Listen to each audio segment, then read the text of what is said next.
हमारे YouTube channel समाइला tutorial में आपका स्वागत है। मैं ब्रिजराज कंप्यूटर फैकल्टी।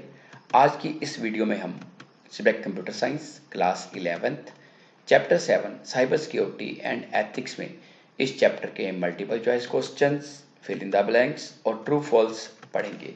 तो ये वीडियो शुरू करने से पहले आपको बताना चाहूँगा कि आजकल हर पर्सन, हर स्टूडेंट किसी ना किसी तरीके से इंटरनेट का यूज़ करता है, चाहे उसका मेल आईडी है, चाहे व्हाट्सएप है, चाहे यूट्यूब है, या कोई भी सोशल मीडिया चैनल है।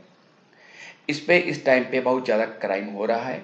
इस क्राइम से बचने के लिए अपने आप को आपको सिक्योर करना पड़ेगा, जिसके लिए साइबर सिक्योरिटी का ध्यान रखना पड़ेगा। मीन्स कि साइबर सिक्योरिटी आपके अपने हाथ में है। तो आपको ध्यान रखना पड़ेगा कि इंटरनेट पे कौन सी चीज़ शेयर करनी है, कौन सी नहीं करनी। सो अपनी पर्सनल चीज़ें कभी भी शेयर नहीं करनी, जिससे आप इंटरनेट पे सेफ रहोगे। और एथिक्स का मतलब होता है कि जब आपने इंटरनेट पे काम करना है तो आपका जो बिहेवियर है दैट मस्ट बी रिस्पॉन्सिबल, कि आपको इंटरनेट पे कैसे काम करना है, कि कौन सी चीज़ें शेयर करनी है, कौन सी नहीं करनी। सो इस बिहेवियर को बोलते हैं साइबर एथिक्स। बाकी इस चैप्टर में इसके बारे में डिटेल में भी पढ़ेंगे। तो सबसे पहले बात करते हैं मल्टीपल चॉइस क्वेश्चंस। तो पहला क्वेश्चन है, information technology act 2000 India comes into existence in India on. कि आईटी एक्ट इंडिया में कब आया था? इसके ऑप्शंस हैं 17 अक्टूबर 2000, बी ऑप्शन है 27 नवंबर 2003, सी ऑप्शन है 1 जनवरी 2006 और डी ऑप्शन है 17 अक्टूबर 2009। तो इसका आंसर है ए ऑप्शन 17 अक्टूबर 2000। मतलब कि जो आईटी एक्ट है जो 17 अक्टूबर 2000 को भारत सरकार की तरफ से शुरू किया गया था। बाकी ला तो थे पहले, लेकिन जब हम कोई इलेक्ट्रॉनिक डिवाइस यूज़ करते हैं, डिजिटल डिवाइस यूज़ करते हैं, कोई ऑनलाइन ट्रांजैक्शंस करते हैं, या जो साइबर क्राइम की गिनती बढ़ रही है, उसको कम कैसे करना है, उसके लिए भारत सरकार की तरफ से आईटी एक्ट लाया गया। इसकी आगे कुछ लेवल्स होते हैं जिसके बारे में हम आगे पढ़ेंगे। तो आप भी नेट पे सर्च कर सकते हैं कि आईटी एक्ट में क्या क्या चीज़ें हैं, जिसके थ्रू हम अपने आप को ऑनलाइन सेव कर सकते हैं अगर हमारे साथ कोई साइबर क्राइम हो जाता है तो। Number 2, how e waste results in data theft. जो ई वेस्ट है वो डाटा थेफ्ट में, जब आपका डाटा चोरी होता है उसमें कैसे वो रिस्पॉन्सिबल हो सकता है या रिजल्ट उसका हो सकता है।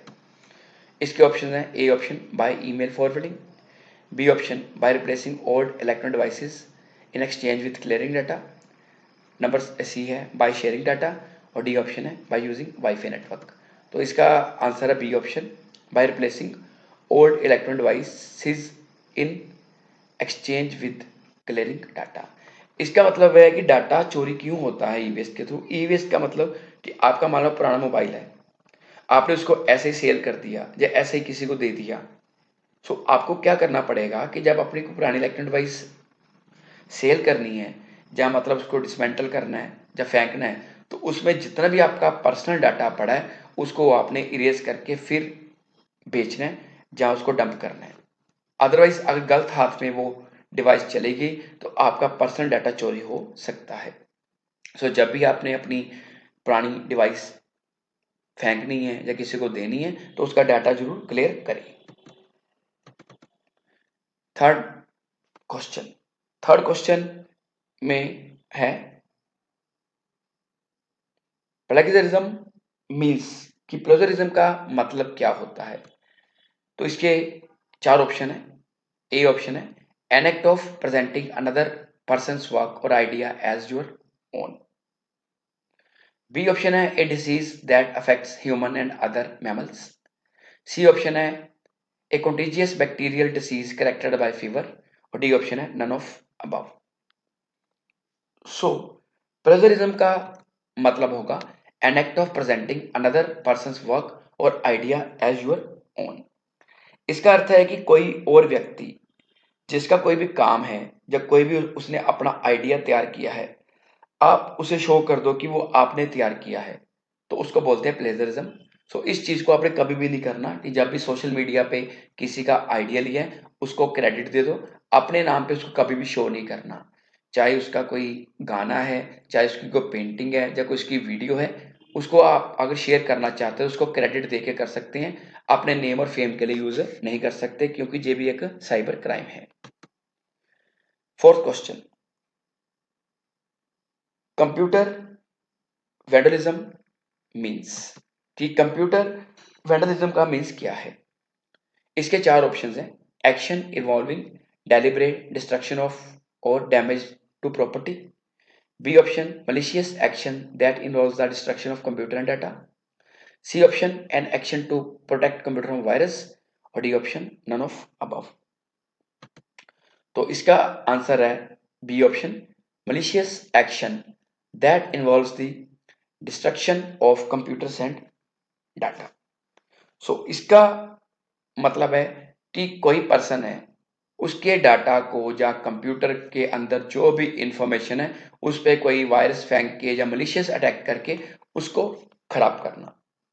सो ये भी एक साइबर क्राइम है कि अगर आपको हैकिंग आती भी है, किसी का आइडेंटिटी थेफ्ट करके आईडी पासवर्ड है, तो उसको डाटा को कभी भी खराब नहीं करना। Number 5, on which toll free number A complaint can be registered with Punjab police cyber crime division in case of any online fraud. अगर आपके पास साथ कोई भी ऑनलाइन फ्रॉड हो जाता है तो आप पंजाब में स्टेट पुलिस को कैसे साइबर क्राइम में कंप्लेंट कर सकते हो। इसके नंबर हैं, कुछ टोल फ्री नंबर है 1911, 1930, 1947 और 1912।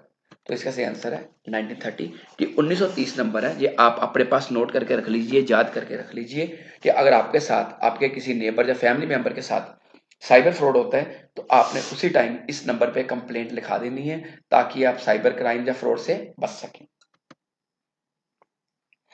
Sixth question, which act in India focus on cyber crime. India का कौन सा एक्ट है जो साइबर क्राइम पे फोकस करता है। इसके ऑप्शन है banking regulation act 1949, B option IT act 2000, C option Indian penal code 1860 और डी ऑप्शन सीआरपीसी 1973। तो इसका आंसर है आईटी एक्ट 2000 की बी ऑप्शन। आपको पहले ही बताया कि जो आईटी एक्ट है, इंफॉर्मेशन टेक्नोलॉजी एक्ट है, ये भारत सरकार की तरफ से 17 अक्टूबर 2000 को तैयार किया गया था, ताकि अगर आपके किसी भी कोई भी तरह का साइबर क्राइम होता है तो उस पर कैसे केस जो है लगाया जा सकता है। आगे फिल इन द ब्लैंक्स। सो पहला है any offence committed against a person or group of pupils using digital gadget is known as। कि डिजिटल गैजेट जो होते हैं, डिजिटल हमारे पास एप्स होती हैं, डिवाइसेस होती हैं, उनका यूज करते हुए कोई व्यक्ति या कोई लोगों का जो समूह है, कि कोई भी अगर आपके अगेंस्ट वो अपराध करता है तो उसको क्या कहा जाता है, उसको कहा जाता है साइबर क्राइम। सो साइबर क्राइम तब होता है जब हम अवेयर नहीं होते या हमारे माइंड में लालच आ जाता है। सो कभी भी आपने लालच में नहीं आना, अपने दिमाग से सोच के इंटरनेट पे कोई भी ट्रांजैक्शन करनी है और किसी के बहकावे में नहीं आना। Number 2, dash refers to the code of responsible behaviour on internet. कि डैश का अर्थ है कि इंटरनेट पे अपने आप एक जो आपका रिस्पॉन्सिबल बिहेवियर है, जिम्मेवार व्यवहार है, उसको कैसे शो करोगे, उसको क्या बोलते हैं, उसको बोलते हैं साइबर एथिक्स। मैंने पहले भी बताया था कि इंटरनेट पे जो आप रिस्पॉन्सिबल बिहेवियर यूज करना पड़ेगा आपको, कि क्या इंटरनेट पे काम करने हैं, कौन से नहीं करने, उसको बोलते हैं साइबर एथिक्स। नंबर 3, ई waste management using landfills pollute. कहते हैं कि जब हम ई वेस्ट को जमीन में गड्ढा बना के या खाई बना के उसमें दबा देते हैं तो उस समय वो किसको पोल्यूट करता है। तो इसका आंसर है अंडरग्राउंड वाटर एंड सोइल। मतलब कि लैंडफिल में क्या होता है कि बड़े बड़े गड्ढे या खाइयां बना दी जाती हैं, उनमें जेसीबी मशीन की मदद से या बड़े बड़े जो टिप्पर होते हैं उनकी मदद से जो ई वेस्ट है, चाहे आपके मोबाइल का ई वेस्ट है, चार्जर है, कंप्यूटर का ई वेस्ट है, बड़े बड़े खड्डों में डाल दिया जाता है। वो क्या करता है कि जो अंडरग्राउंड वाटर है उसको भी पोल्यूट करेगा और मिट्टी को भी पोल्यूट करेगा, क्योंकि ये जो ई वेस्ट होता है इसके अंदर टॉक्सिक होते हैं, हानिकारक तत्व होते हैं जो पानी को और मिट्टी को खराब करेंगे। Number 4, dash is an act of secretly or stealthily gathering some important or secret information without revealing our intent। मतलब वो क्या है जिसमें हमारी कुछ महत्वपूर्ण और जो हमारी कह सकते हैं कि पर्सनल इंफॉर्मेशन है, वो कोई दूसरा पर्सन जो है वो हमारी चोरी छिपे अगर सुन रहा है तो उसको क्या बोलते हैं। मानो हमको बातें कर रहे हैं, चाहे फोन पे कर रहे हैं या सोशल मीडिया पे कर रहे हैं, तो कोई पर्सन अगर चुपके से या चोरी से हमारी वो बातें रिकॉर्ड कर रहा है, सुन रहा है, तो उसको क्या बोलते हैं? उसको बोलते हैं ईवस ड्रॉपिंग, कि किसी की जासूसी करना। Number 5, C I A triad stand for. कि सी आई ए ट्राइड का क्या अर्थ है? इसमें तीन चीजें होती हैं। सेकंड है इंटीग्रिटी और थर्ड है अवेलेबिलिटी। तो जो पहले डैश में आएगा वो आएगा कॉन्फिडेंशियलिटी, कि कॉन्फिडेंशियलिटी, इंटीग्रिटी और अवेलेबिलिटी जी सी आई ट्राइड में आएगा। इसके बारे में आप क्वेश्चन आंसर में अच्छे से पढ़ेंगे। आ गया ट्रू फॉल्स। पहला है CIA tried stands for confidentiality, integrity and availability. पहले भी बताया आपको, इसमें तीन चीजें आती है जिसके तीन प्रिंसिपल्स हैं। सो ये बिल्कुल सही है। Number 2, IT act in India come into force in the year 1995। कि इंडिया में जो IT एक्ट है 1995 में आया था, ये गलत है। जबकि इंडिया में IT एक्ट आया था 17 अक्टूबर 2000 को। Number 3, E waste is good for human health. कि जो ई वेस्ट है जो हमारी हेल्थ के लिए अच्छा होता है, ये गलत है, क्योंकि ई वेस्ट में टॉक्सिक और हानिकारक तत्व होते हैं जो हमारी बॉडी को खराब करते हैं। Number 4, cyber ethics ensure that users understand their responsibilities for conducting themselves online. Cyber ethics का मतलब है कि ये इस चीज को इंश्योर करती है कि जो यूजर है अपने आप को जब ऑनलाइन चलाने के लिए अपनी जिम्मेवारियों को समझते हैं, रिस्पॉन्सिबिलिटी को समझते हैं कि हमें किस चीज का ध्यान रखना है। तो ये बिल्कुल सही है। Number 5, hacking is use to expose hacking is use to expose vulnerabilities in systems.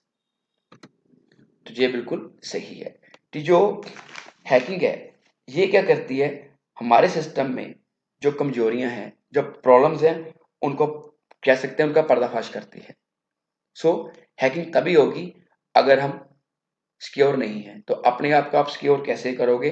अपना पासवर्ड कभी शेयर ना करो, टू फैक्टर ऑथेंटिकेशन यूज करो और पिन किसी का शेयर ना करो। Number 6, spying is an act of keeping a secret watch on various activities of opponents for intelligence purposes। spying का मतलब जासूसी। सो जासूसी कोई किसी बंदे का कोई उद्देश्य होता है, जिसका कि कह सकते हैं कि इंटेलिजेंस एजेंसीज है, एक देश दूसरे देश की जासूसी करता है। तो उसमें क्या है कि वो क्या करते हैं कि आपकी एक्टिविटीज पे नजर रखते हैं, आपको पता भी नहीं चलता। तो ये बिल्कुल सही है। तो आज के लिए इतना ही। अगली बार फिर किसी नए टॉपिक के साथ मिलेंगे। अगर आपकी कोई क्वेरी है तो आप कमेंट सेक्शन में पूछ सकते हैं या अपने कंप्यूटर अध्यापक की मदद ले सकते हैं। धन्यवाद।